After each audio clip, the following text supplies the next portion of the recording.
I hope you're having a tremendous day. Now let's get into it. The Urban Paraphrase. Romans chapter 9. Paul was like, I'ma always keep it 1,000 about the chosen one. I ain't got nothing to lie for. My conscience clear. And the Haggai's breath is a witness that everything I'm saying is true. I ain't gonna lie though. Your boy tore up over the fact that to be your own people, your own community. Man, sometime it even crossed my mind that I wish I was the one cursed and cut off from the chosen one instead of y'all. That's crazy. I would gladly take a bullet for my Jewish fam, my sisters and brothers. That's what got me sad and tore up, keep me up all night.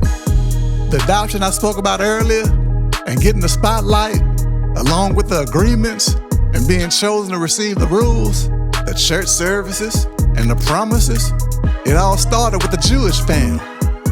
The human side of the chosen one came up out of them. He God over everything, and we're gonna celebrate him to infinity. But be clear, the problem ain't with God or nothing he said. Everybody born in a family ain't family. And everybody who came from the OG Abraham ain't necessarily his children. No, sir. God told the OG Abraham, your children gonna be invited through your boy Isaac. In other words, it ain't got nothing to do with, but blood is thicker than water.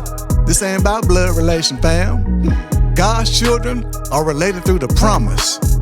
Abraham's children is everybody who believed God the way he did. Because Abraham believed him. He followed him, and he did what he said. The promise went something like this. I'll be back when the time is right. And when I do, your wife Sarah gonna have a baby.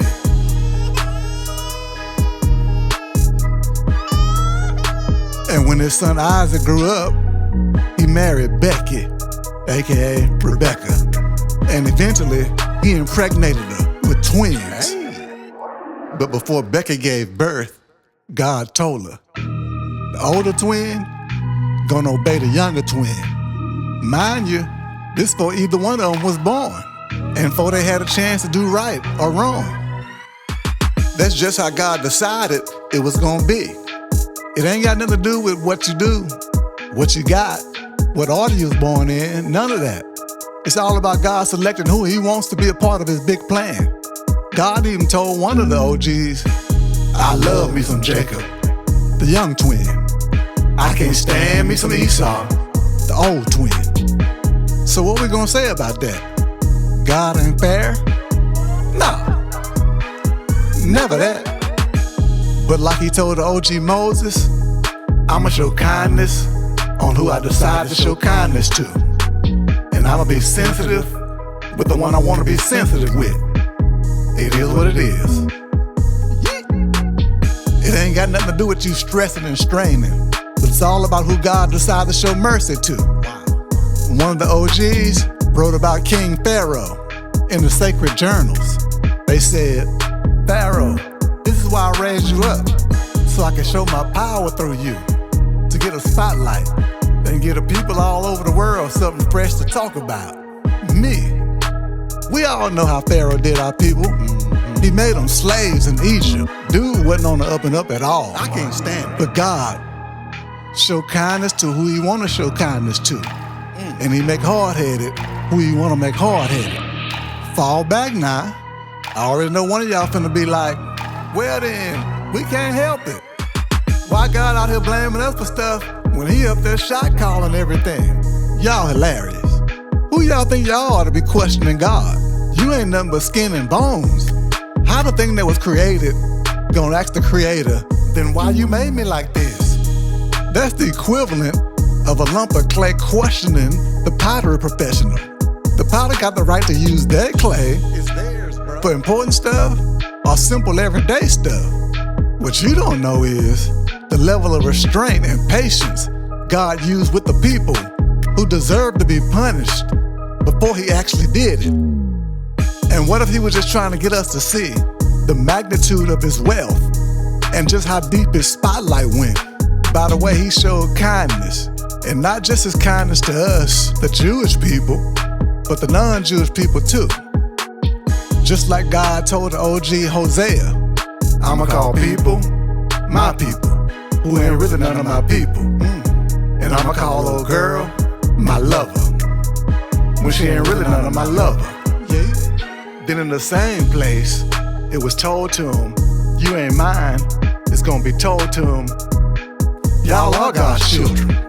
The OG Isaiah charged the Jewish people up like this. Even though we rolling thick in Israel right now, there's a whole goo-gob of us, but only a few of us gonna be rescued.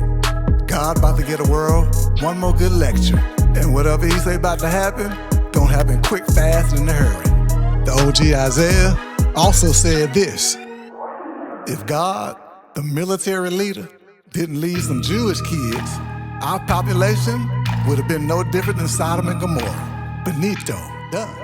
Alright, so what's gonna be said next? Probably something like, the non-Jewish people wasn't even studying, trying to be right. But now all of a sudden it's just fell in their laps. That ain't fair. Now they being acquitted just because they believe. But the Jewish people was out here the whole time trying to follow the rules to be right and acquitted. Man, and it was all for nothing? That ain't right.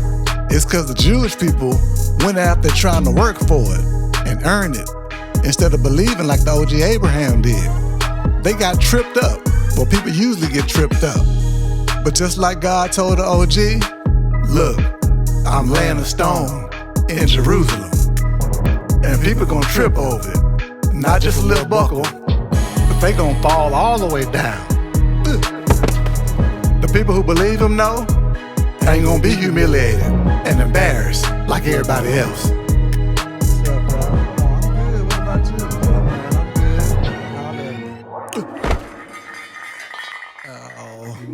Don't forget to like and subscribe to keep up with the latest devotional content.